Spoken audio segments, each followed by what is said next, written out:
এবার বর্ষাকে সঙ্গে করে বিধ্বংসী গতিতে এগিয়ে আসছে ভারী বৃষ্টি। গত কয়েকদিন ধরে পরিষ্কার আকাশ থাকলেও এবার কিন্তু আবহাওয়ার পরিবর্তন ঘটতে চলেছে বাংলার বুকে।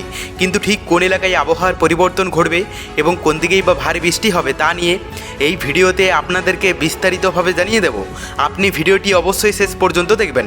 ভিডিওটি ভালো লাগলে একটি লাইক করবেন, আর এইরকমই লেটেস্ট ও হেল্পফুল ভিডিওগুলি সবার প্রথম দেখার জন্য আমাদের চ্যানেলটিকে সাবস্ক্রাইব করে পাশের বেল আইকনটি বাজিয়ে দেবেন। চলুন এক নজরে দেখে নেওয়া যাক। বঙ্গোপসাগরের উপরে নতুন করে নিম্নচাপ অঞ্চল তৈরি হচ্ছে। উত্তর পশ্চিম বঙ্গোপসাগরের ঘূর্ণাবর্ত শক্তিশালী হয়ে নিম্নচাপ তৈরি হতে পারে।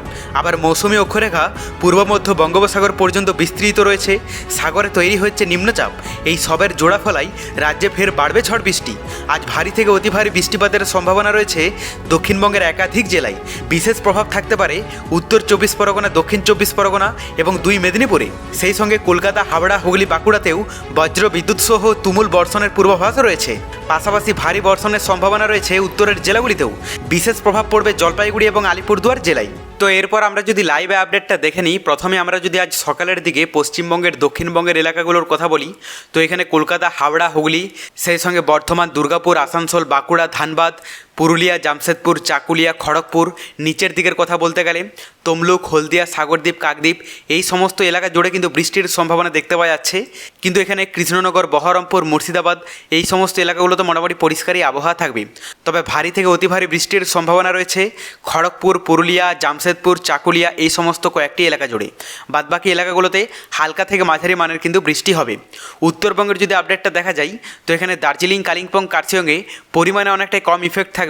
তবে এদিকে জলপাইগুড়ি, আলিপুরদুয়ার, কোচবিহারে বৃষ্টির সম্ভাবনা ভালোই দেখতে পাওয়া যাচ্ছে, যদিও এখানে হালকা থেকে মাঝারি মানের বৃষ্টি হবে। আর বাংলাদেশের কথায় আমরা যদি চলে আসি, সমুদ্র উপকূলবর্তী এলাকাগুলোতে ভালোই প্রভাব পড়তে দেখতে পাওয়া যাচ্ছে। এখানে চট্টগ্রাম থেকে শুরু করে নোয়াখালী, ফেনী, খাগড়াছড়ি, ফটিকছড়ি, মহেশখালী, কক্সবাজার, টেকনাফ, সেই সঙ্গে পটুয়াখালী, বরগুনা, বরিশাল, মোংলা, এই সমস্ত সমুদ্র উপকূলবর্তী এলাকাগুলোতে ভালো ইফেক্ট পড়তে দেখতে পাওয়া যাচ্ছে। তবে ভিতরের এলাকার মধ্যে অনেক এলাকা আছে যেগুলোতে পরিষ্কারই আবহাওয়া থাকবে। এখানে ঢাকা থেকে শুরু করে পাবনা, যশোর, ময়মনসিংহ, বগুড়া, সিলেট, সেই সঙ্গে রংপুর, দিনাজপুর, ঠাকুরগাঁও, বালুরঘাট, গাইবান্ধা, এগুলো মোটামুটি পরিষ্কারই দেখতে পাওয়া যাচ্ছে। তবে উপরের দিকের কথা বলতে গেলে পঞ্চগড়ে কিছুটা হালকা ইফেক্ট থাকবে। বাদবাকি এখানে রাজশাহী, চাঁপাইনবাবগঞ্জ, এই সমস্ত এলাকাগুলোতে হালকা ইফেক্ট দেখতে পাওয়া যাচ্ছে। বাদবাকি সমস্ত এলাকা জুড়ে পরিষ্কারই আবহাওয়া থাকবে।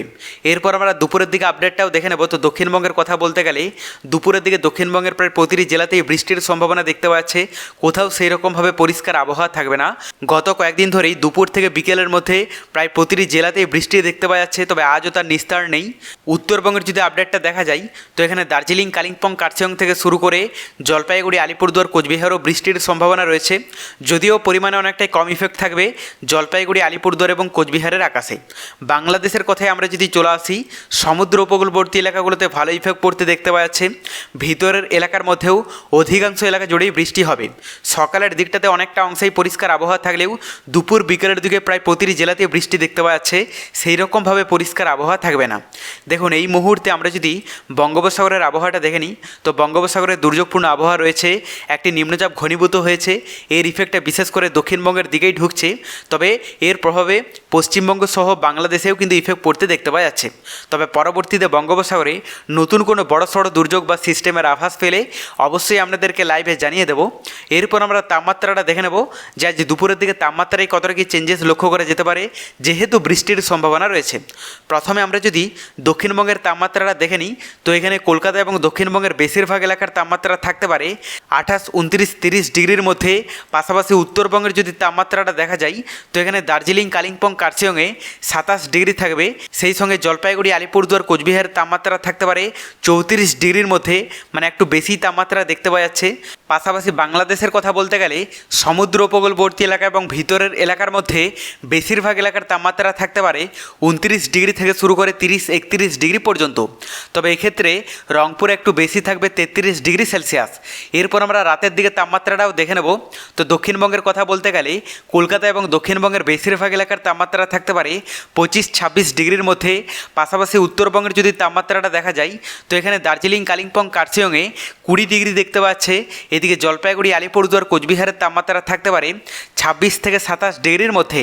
আর বাংলাদেশের কথা বলতে গেলে সমুদ্র উপকূলবর্তী এলাকা এবং ভিতরের এলাকার মধ্যে বেশিরভাগ এলাকার তাপমাত্রা থাকতে পারে 26 থেকে 27 ডিগ্রি সেলসিয়াস। তবে রংপুরে একটু বেশি থাকবে 28 ডিগ্রির মধ্যে। পরবর্তীতে বঙ্গোপসাগরে নতুন কোনো দুর্যোগের আভাস পেলে অবশ্যই আপনাদেরকে লাইভে জানিয়ে দেব। তার জন্য চ্যানেলটিকে সাবস্ক্রাইব করে রাখতে ভুলবেন না।